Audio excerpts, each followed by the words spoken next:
வத்தல் குழம்பு எப்படி பண்றது, என்னென்ன வத்தல்லாம் அதுல போடலாம்? வெத்த குழம்பு அவரைக்காய் போடலாம், கொத்தரங்காய் போடலாம், மரத்தங்கிலிக்காய் போடலாம், கத்திரிக்காய் போடலாம். 4 போடலாம். ஆமா, கத்திரிக்காய் எல்லாம் வெத்தல் வெத்தல் போட்டு போடணும். சரி. அவரைக்காய் முன்னெல்லாம் வெத்தல் போடுவாள் தெரியுமா? அவரைக்கால. ஆமா, அது உப்பு போட்டு வேக வச்சு காய வச்சு எடுத்து வச்சிருது. காய வச்சு எங்க அதுல வந்து இதுல பந்தல்ல போட்டு பொடியா வரதானே சொல்றேன், பெரிய அந்த பட்டை வரதானே சொல்றேன். இப்ப யாரு வெத்த போடுறா, என்ன பண்றா, அதெல்லாம் காய வைக்க கூட மாட்டா. நான் கொஞ்சம் கொத்தரங்காய் வெத்த போடுவேன், எனக்கு பிடிக்கும். அதனால இந்த 4 வெத்தலும் தான் வெத்தலை குழம்ப. என்ன பண்ணும் வத்தல் குழம்புக்கு? என்ன பண்ணும்? தனி வத்தல் குழம்பு எப்படி பண்ணணும் சொல்லுங்க.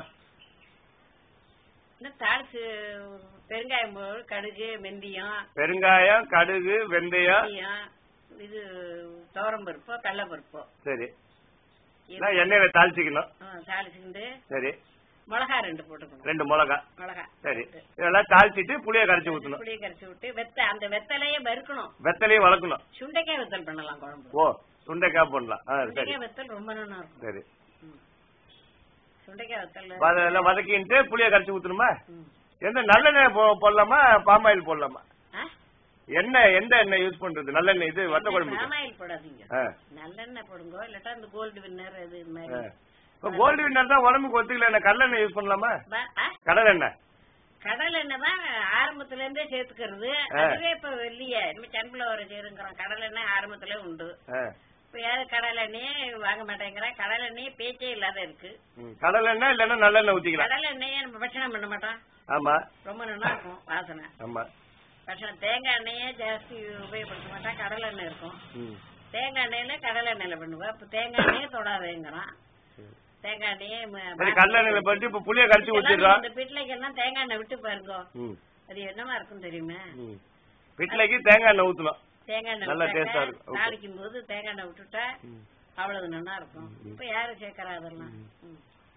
நல்லெண்ணெய் ஊத்தி புளிய கரைச்சி ஊத்திடுறோம் வத்த குழம்புக்கு. அப்புறம் மிளகா பிடிக்காது. எங்க அம்மா எல்லாம் என்ன பண்ணுவா, இல்ல புளி கரைச்சி ஊத்துனதுக்கு அப்புறம் தான் மிளகா பிடி போடணுமா, இல்ல முன்னாடியே எண்ணெயில வதக்கணுமா? எண்ணெயிலேயே கொஞ்சம் போட்டு ஒரு பெரட்டுவா எங்க அம்மா எல்லாம்.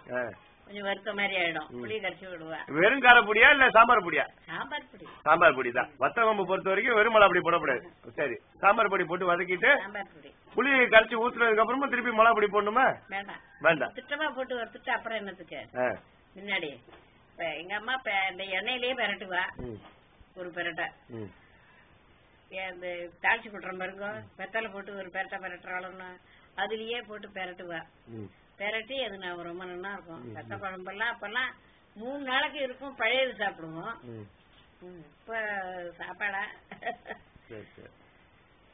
ரொம்ப சந்தோஷம். நமக்கே பிடிக்கல. இப்போ இங்க ஆகாரம்னு ஒரு குரூப் இருக்கு, அந்த பேஸ்புக்ல கம்ப்யூட்டர்ல இருக்கு. அதுல உங்களுடைய போட்டோல வீடியோ அப்படியே போகுது இன்னைக்கு. பேஸ்புக்லயா? ஆமா, பேஸ்புக்ல. அப்ப பேஸ்புக் எல்லா பேஸ்புக்லயும் வருமே. எல்லாம் இப்ப நமக்கு நம்ம அதுல ஒரு 3000 மெம்பர் இருக்கா. நம்மளவா பிராமணா எல்லாம் இல்ல, பிராமணா மட்டும்தான் இல்ல. வருமா, வெளியூர்லயும் வருமா? எல்லாம் உலகத்துல எங்க வேணாலும் பாக்கலாம். ஆமா, உங்க போட்டோ அதுல போறது இன்னைக்கு. ரொம்ப சந்தோஷம். சமையல் குரூப். ஆமா, சமையல் குரூப். சமையல்லாம் வந்து எனக்கு ரொம்ப ஈஸி, சீக்கிரம். நான் சமைக்கிற மாதிரி கொஞ்சம் மறந்து போச்சு. கொஞ்சமா பண்றது இதுங்கிறது. சமையலே நான் சொன்னா நீங்க நம்ப மாட்டேன்.